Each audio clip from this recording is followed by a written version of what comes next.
Добро пожаловать на наш канал, и сегодня поговорим про художника, на чьих рисунках выросла вся Америка. Веселые и добрые работы Нормана Роквелла.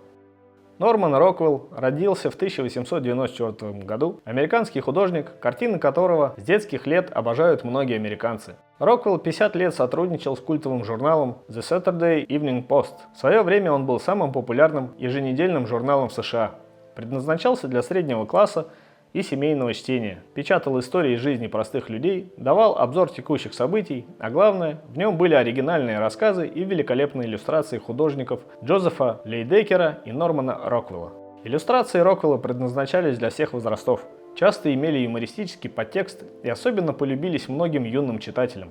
Даже знаменитости, в частности, Джордж Лукас говорил, что в детстве, когда выходил этот журнал, он бежал домой со всех ног, так как ему хотелось посмотреть на забавные и добрые картинки Роквелла. Они производили на детей поистине магическое впечатление, возможно потому, что достоверно показывали обыденную жизнь простых американских мальчишек и девчонок. Юные читатели видели себя на месте этих героев, хотели им подражать. В них не было излишней нравоучительности и занудства. Дети это очень хорошо чувствуют.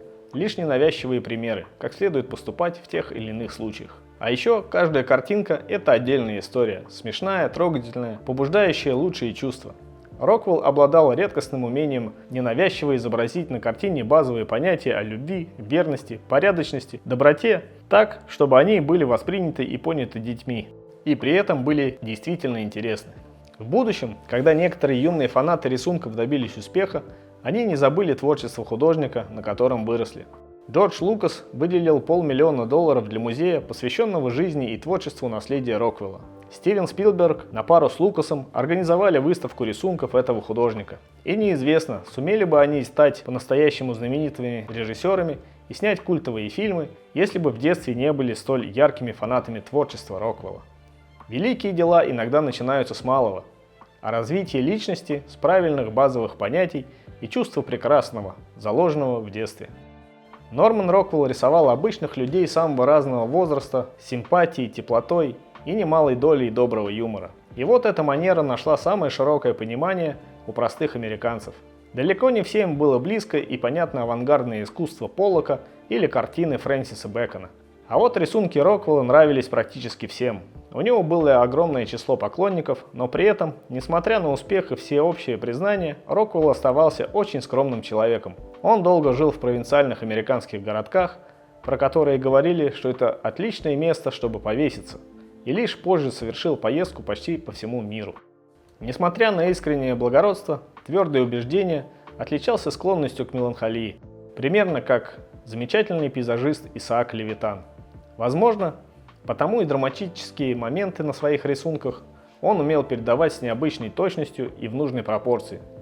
Жизнь, она разная, как разнообразие и творчество Роквелла, хотя последнее слово во многих его рисунках все же оставалось за позитивом и юмором. Роквелл родился в Нью-Йорке. Отец работал менеджером, мама домохозяйкой.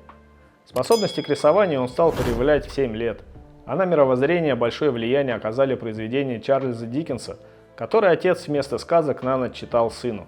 Постепенно он понял, что мир далеко не идеален, но при этом искренне хотел в своих рисунках изобразить мир, где нет места бездомным, пьяницам, лжи, предательству, безоглядной нищете и горю, а есть лишь веселые дети и счастливые родители.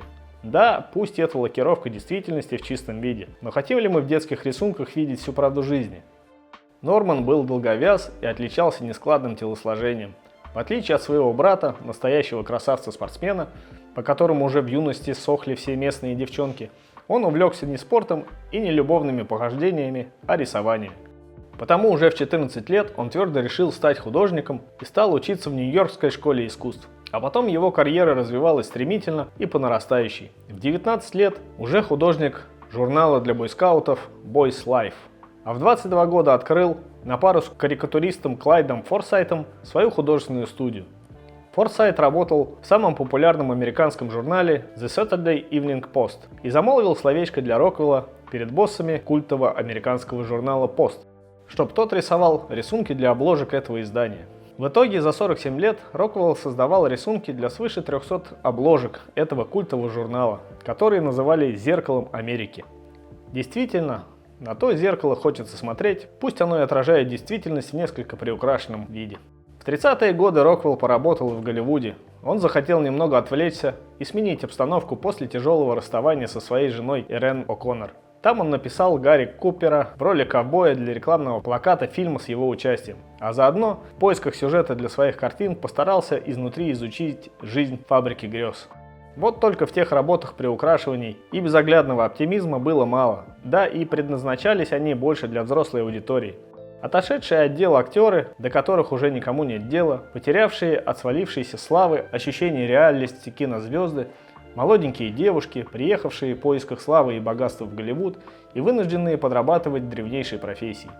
Однако именно в Лос-Анджелесе он во второй раз женился на учительнице Мэри Барстоу, которая родила ему 3 детей. Так-то развеяться и забыться после развода Роквеллу действительно удалось. Роквелл был очень работоспособным художником. За свою жизнь он создал свыше 4000 картин. Он и работал по собственному методу. Вначале придумывал идею для картины. Это, по признанию художника, было самое сложное. Потом выбирал моделей, чаще всего своих друзей и знакомых или членов семьи. Они под его руководством принимали нужные позы. Норман приглашал фотографов, которые запечатлевали их. А дальше дело техники. Нужно было перенести фотографию на холст, с чем художник прекрасно справлялся. Но сложности были в деталях. Для создания правильной композиции, фотографий, вариантов размещения моделей требовалось очень много, иногда до 100 штук. Так-то позирование для Нормана чем-то напоминало съемки в фильме, а сам он ощущал себя режиссером. Постепенно его работы становились все более сложными и продуманными, а особенно Норман гордился 4 картинами, написанными в годы Второй мировой войны, получившие название «4 свободы».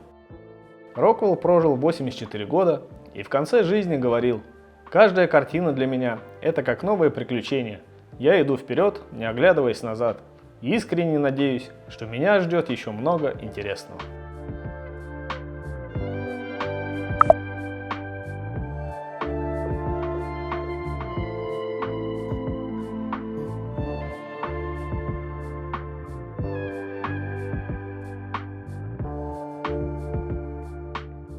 Спасибо, что досмотрели видео до конца.